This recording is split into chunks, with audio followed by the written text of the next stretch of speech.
Greece প্রবাসী এই বাইরে নিজের মুখে থেকে শুনেন গ্রিসের বর্তমান অবস্থা, স্যালারি, কীরকম সুযোগ সুবিধা আছে। আশা করি এই ভিডিওটি দেখলে সব কিছু ক্লিয়ার হয়ে যাবেন। গ্রিসের সর্বনিম্ন বেতনই মানুষের 1,40,000 টাকা। একটা কথা কি জানেন, সহজে কোনো আশা কিংবা স্বপ্ন পূরণ হয়ে গেলে আছে না, এগুলোর মূল্য দেওয়া যায় না সহজে, খুব সহজে। যেমন আমি আমার কথাই বলি, আমার কিন্তু ধরতে গেলে ইউরোপে বাংলাদেশ থেকে আসা একটা স্বপ্নই ছিল যে যদি নসিবে থাকে স্বপ্ন যদি পূরণ হইতো।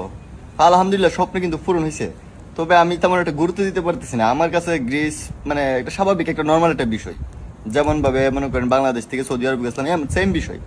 সহজে স্বপ্ন পূরণ হয়ে গেছে তো। মাঝে মাঝে আমাকে মানুষ বলে যে উইরা টুইরা আইসো তো এই কারণে বুঝতেছো না। আমাদের দিকে লক্ষ্য রাখো, আমাদেরকে দেখো। কি দেখতাম আপনাদেরকে, 7টা 8টা দেশ পাড়ি দিয়ে আইসি, কলিজাটা ভাই একবার হাত তুলে আইসি। তো আসলেই তো তারা একটা দেশের মর্যাদা এবং কি বুঝে যে একটা দেশে আসতে গেলে যে কতটুকু কষ্ট করছে, কি পরিমাণে পেশাটা নিছে।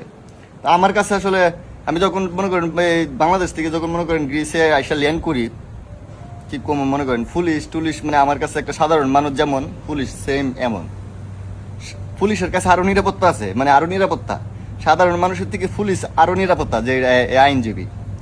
তো ঠিক তেমন আপনিও যদি সহজ আইসা পারেন, আপনি হয়তো দেশের মর্যাদা দিতে পারবেন না বা গুরুত্ব বুঝতেন না, তবে এই দিক দিয়ে আপনি ঠিক আছে, আপনি পুলিশ টুলিশ আপনার কাছে একদম সাধারণ একটা মানুষের মতো লাগবে, সাধারণ মানুষ।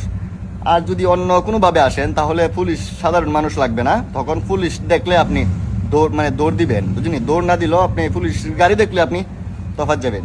তো মানুষে যে আসলে মনে করেন আসে, অনেকে অনেকভাবে আসে, আসলে তাদের অনেক বড় স্বপ্ন। তা না হলে ভাই 7টা 8টা দেশ কিভাবে ভাই চক্কর দিয়ে একটা দেশে বাংলাদেশ থেকে ইন্ডিয়া যাওয়া যায় না।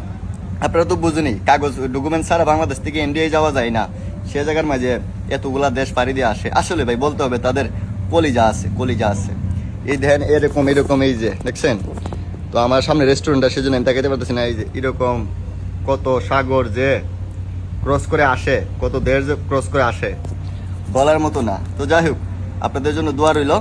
আপনারা যারা এগুলা পাড়ি দিয়ে আসেন, অনেক কষ্ট করছেন, আপনাদের জন্য মন থেকে দোয়া, আপনারা যেন জীবনে কিছু একটা করতে পারেন। আর আমাদের জন্য দোয়া করবেন, আমরা যদিও উইরা টুইরা আইসি, আমাদের জন্য দোয়া কইরেন। তো আপনারাও আসেন, আসলে ভালোইব। গ্রিসে বলেন, ইউরোপের যে কোনো একটা দেশে বলেন, আসলে ভালোইব, খারাপ না। অন্তত আরব কোনো দেশ থেকে ভালোইব, এটা আমার একটা ধারণা আছে। আবার অনেকে বলবে আরবেই তো আমি 3 লাখ 4 লাখ টাকা ইনকাম করি। ঠিক আছে, আরবে তো সবাই তো আর পারে না। তো সেই ক্ষেত্রে যদি আপনি ইউরোপে কোনো একটা দেশে আসেন, আপনার ম্যাক্সিমাম বেতন মানে গ্রিসের বেতন যদি বলি, ম্যাক্সিমাম বেতনই আপনার গ্রিসের সর্বনিম্ন বেতনই মানুষের 1,40,000 টাকা, বুঝলেন? সর্বনিম্ন, এর নিচে আর বেতন হয় না। এটা লেগে সবচেয়ে বেস্ট।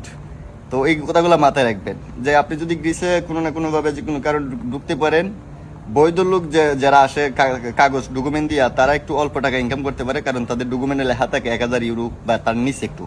আর যদি আপনি অন্যভাবে আসেন, সেই ক্ষেত্রে কিন্তু আপনার বেতন আরো বেশি হবে। আপনাকে প্রতিদিনের ঘন্টায় ঘন্টায় হিসাব করে দেবে, সেক্ষেত্রে আপনার বেতন আরো বেশি হবে। বুঝতে পারছেন? আমাকে অনেকে জিজ্ঞেস করে না যে বেতনের কথা, সাথে এই কথাটা বলে দিলাম। আসেন, আপনাদের জন্য দোয়া রইল ভাই। যারা অন্যান্য দেশ ক্রস করে আসে, তাদের ভাই কলিজা আছে ভাই, বলতে হবে। তো সবাই রিস্ক নেন না, এগুলা রিস্ক হই। তাছাড়া এইগুলা রিস্ক দিয়ে আপনারা তো সবাই জানেন বা শুনেনই যে এই এই যারা এইভাবে আসে তাদের কত ধরনের বিপদে সম্মুখীন হতে পারে।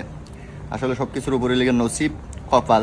যদি আপনার কপাল ভালো থাকে তাহলেই আপনি মনে করেন উদ্ধার হবেন, আর যদি কপাল যদি আসলে খারাপ থাকে তাহলে উদ্ধারের কোনো চান্স থাকে না। সেই কথাগুলো তো বলা যায় না, নসিবের উপরে ডিপেন্ড করে। যাই হোক, ভালো থাকবেন।